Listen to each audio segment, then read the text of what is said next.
سلطنت کے اعتبار سے جس سلطنت کے چیتھڑے اڑ گئے وہ سلطنت ایران تھی. حضرت عمر کے ہاتھوں تو ختم ہو گئے نسیہ منسیہ. سلطنت روما اس کی صرف ایک ٹانگ ٹوٹی تھی 3 میں سے. وہ 3 بر اعظموں پر پھیلی ہوئی سلطنت تھی Roman empire. Eastern Europe, northern Africa, western Asia. Western Asia میں شام اور ترکی کا علاقہ. شام لیا گیا اس سے، باقی تو اس کے پاس رہا.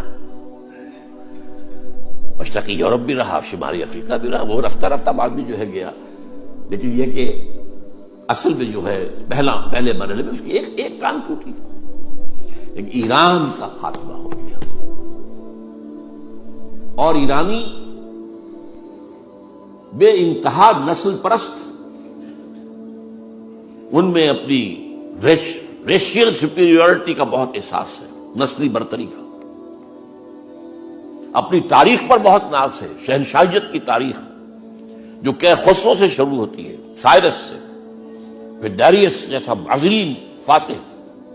بڑی عظیم تاریخ ہے ایران کی. اس کو یوں سمجھیں یہ معمولی شے نہیں ہے. ایران بہت عظیم تاریخ ہے اور کئی 100 برس تک تو سارا معاملہ جو ہے، جسے آپ وہ سی100 کہتے ہیں، تو یہ 2 سپر پاورز نہیں ہیں، ایران اور روم. ایران اور روم، ایران اور روم. کبھی ایران غالب آ گیا روم بیٹھ گیا، کبھی روم غالب آ گیا ایران بیٹھ گیا. قرآن مجید میں ایک پوری سورت جو ہے سورہ روم کے نام سے ہے کہ نہیں؟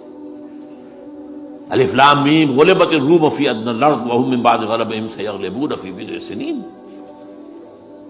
بہرحال ایران کا جو پرخچے اڑے ہیں، بادشاہت ختم ہوئی ہے، اس کا وار آیا ہے حضرت عمر پر. یہ چونکہ ہوا حضرت عمر کے ہاتھوں، لہذا ایرانیوں کے نزدیک مبغوض ترین شخص حضرت عمر ہے. اور حضرت عمر سے نفرت ان کی جبلت کے اندر ہے، ان کے جینز میں.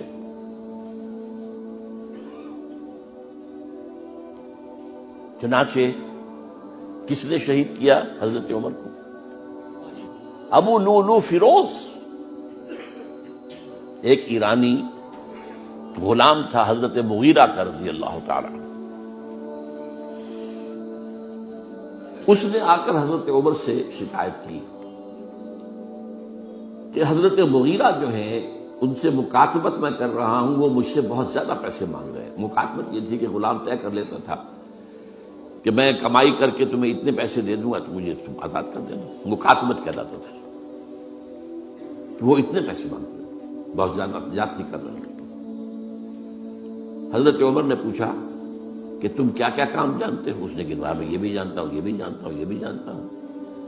میں ترخان بھی ہوں، میں فلاں بھی ہوں، میں چکیے بھی بناتا ہوں، میں یہ بھی کرتا ہوں. فرمایا کہ پھر تم پر یہ زیادہ نہیں ہے، جو مغیرہ تمہارے اوپر جس قدر رقم ڈال رہے ہیں زیادہ نہیں ہے. اور دیکھنا مجھے ایک چکی بنانی جانتے ہو تو ایک چکی مجھے بھی بنا کے دینا. کہا آپ کو تو میں وہ چکی بنا کے دوں گا جو ساری دنیا یاد کرے گی. دھمکی دے گیا. اور حضرت عمر نے پہچان لیا تھا کہ دھمکی دی اس نے. دوسری طرف اس کی پشت پر کون تھا؟ ہرمزان. یہ ایک بڑا جرنیل تھا ایرانی. شکست ہوئی، گرفتار ہو کر آیا کیونکہ بہت بڑا وار کرمنل تھا. اس کو فیصلہ کیا گیا اس کی گردن اڑا دی جائے. اب اس کی چال دیکھیے. ایرانی ذہن کہ مجھے ذرا پانی پینے کے لیے دے دیں اس سے پہلے کہ میری گردن اڑائی جائے. حضرت عمر نے فرمایا ہاں پانی دے دو. اب پانی کا کٹورا ہاتھ میں کہتا ہے دیکھیے مجھے ضمانت دیجیے جب تک میں یہ پانی نہ پی لوں مجھے قتل نہیں کریں گے. کہ ہاں ٹھیک ہے، جب تک تم یہ پانی نہیں پی لو گے تو میں قتل نہیں کیا. وہ کٹورا پھینک دیا پانی کا. کرو کا قتل مجھے کیسے کرتے ہو؟